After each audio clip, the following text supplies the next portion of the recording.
orchid growers. Hi, I'm Sophie. Welcome back to Sophie Grows. Today we're going to be repotting this orchid. The reason we're going to be repotting this is I have all of my orchids in plastic pots, like these, so I can see the roots evolve and I don't have to water as much. This one also has salt buildup. It comes off, but it's not very appealing.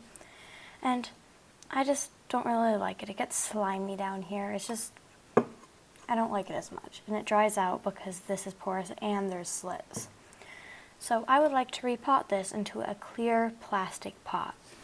So over here, I'm probably going to repot it in this big 6-inch pot. So let's start with sterilizing our cutting tools. And these might have been used for other plants. And I don't know, maybe they had an infection, or maybe they just have bacteria on them that I don't want to puncture my orchid with. So how I'm going to fix that is isopropyl alcohol. You can use ethyl alcohol, we just have this, so the way to also do that is with a paper towel.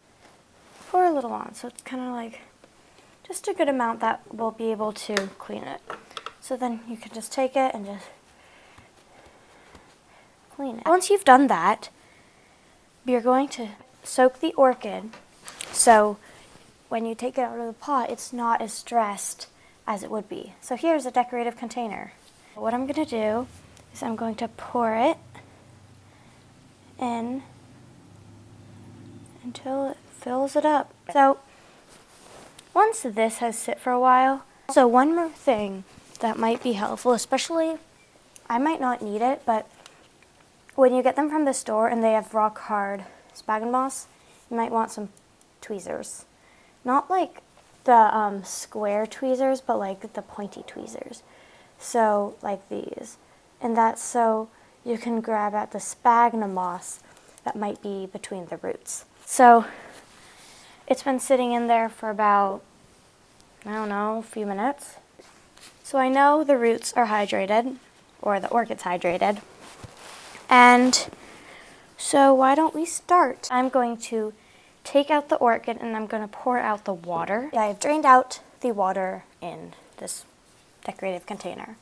So once we've got that out of the way, how we are going to do this is because it was soaked, the roots are a little detached from the clay. And let's start wiggling.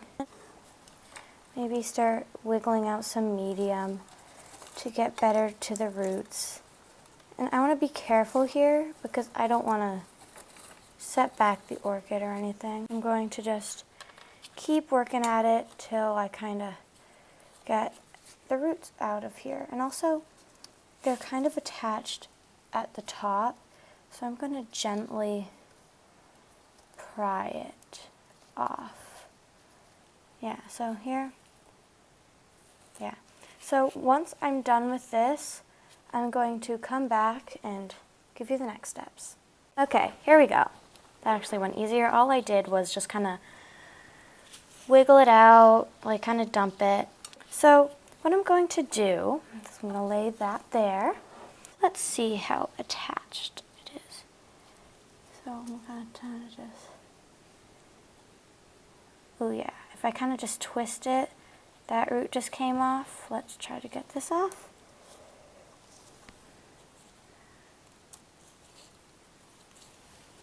Let's see here.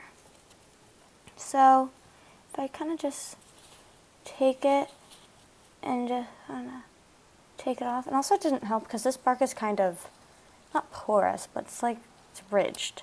There we go. So I got it off. I broke the bark, not the root. So everything else is pretty off. So what I'm going to do is I'm going to go to the sink, dump this out. I rinsed it.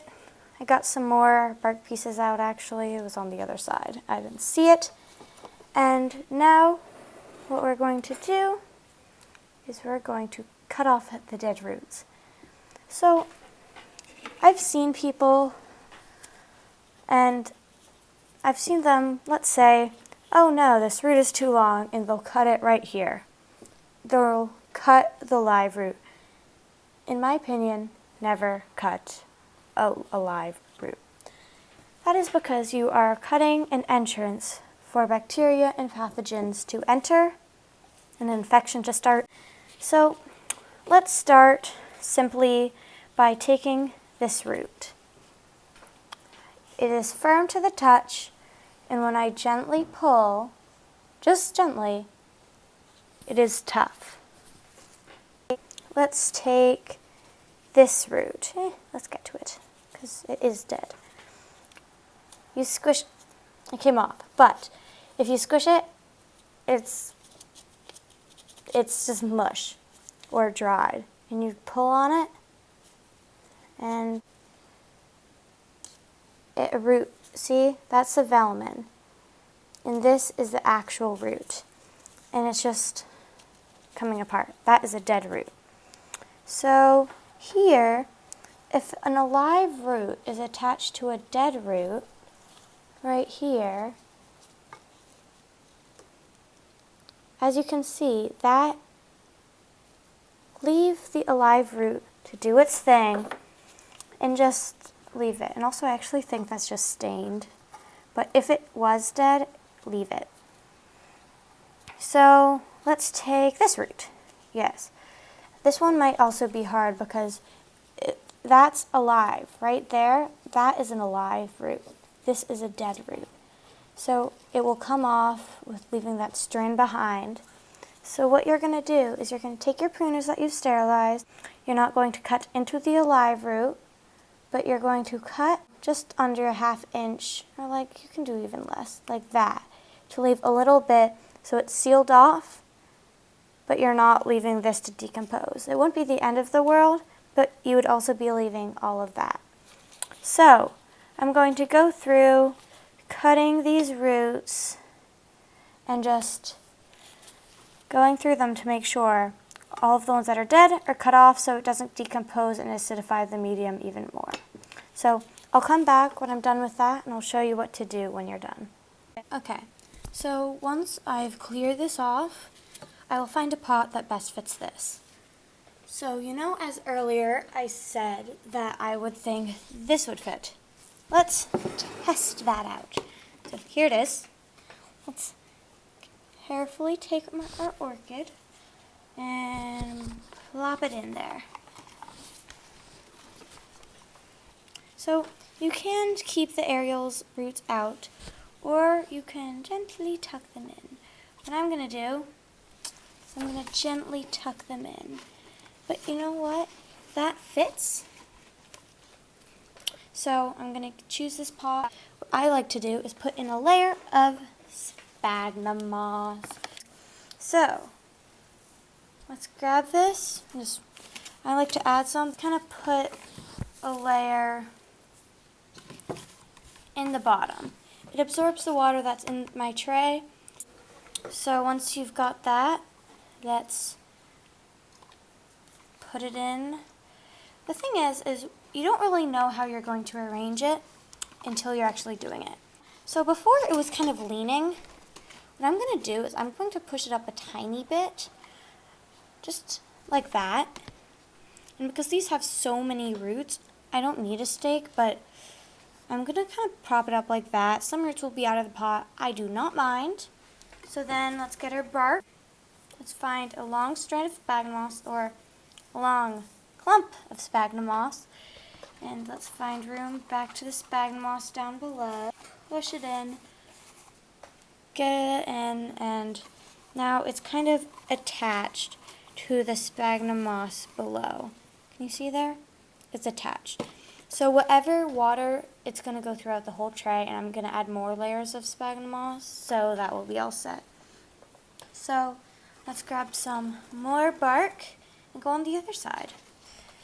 It kind of sank there, but I'm going to lift it up a little bit and just kind of shake it, and it will kind of settle. So how to position it may be hard. For monopodials, which are like phalaenopsis, so for monopodials, you can line it in the center. I think it looks the nicest in the center, because all it is going to grow up. It's not going to grow to the side. And actually, if I'm not mistaken, there's a new leaf in there. So it's grown tons of leaves. It's totally vigorous. And I'd say all of the orchids you find at the flower shop or the supermarket or, I don't know, any store that really sells plants usually has orchids. Usually they do. So just kind of just putting in sphagnum moss. I'll put some, I like putting it all around because I find it just kind of helps with everything. So I'm going to do that. Add some more bark and some more sphagnum moss. Just kind of layer it randomly, but if you want it to do, kind of go up like I do, that's why I did this. So that's when I'm going to do that, and I'm going to come back when I am all done, and I'll tell you kind of how I finished up in a bit. Going like this is shaking the bark down, and also once you get down there, you can take your tweezers, you can kind of poke it down, but just kind of let some bark pieces fall down there. Okay, so I'm pretty much done. Okay, so let's put this back in. Now it actually fits nicer. Okay, so here we are, back and fresh. Let's get our water again. This is pretty good. And also about drying it, just kind of dry the leaves so like bacteria spores don't pool in it. And it's kind of dusty, if you can see. Let me get into view.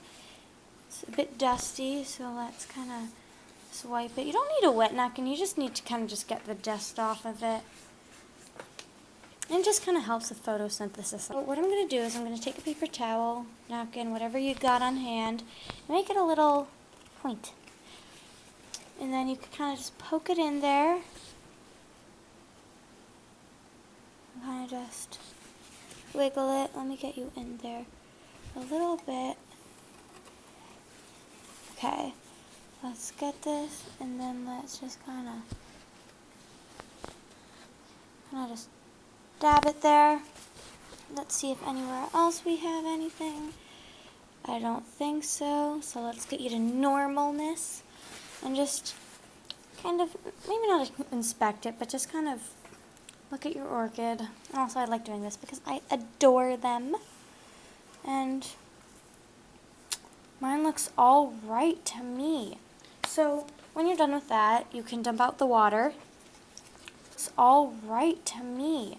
So when you're done with that, you can dump out the water, drain it, and what I'm going to do with this is I'm going to put it back at the window, and I'm going to just take care of it like I usually do. And even though this was tilted, I do like that it's upright also, so that means that if I want to turn it, or if it is turned, it's not of much a big deal. So I hope you've enjoyed watching me repot this orchid. Don't forget to like the video, subscribe, and comment down below. See you next time, guys.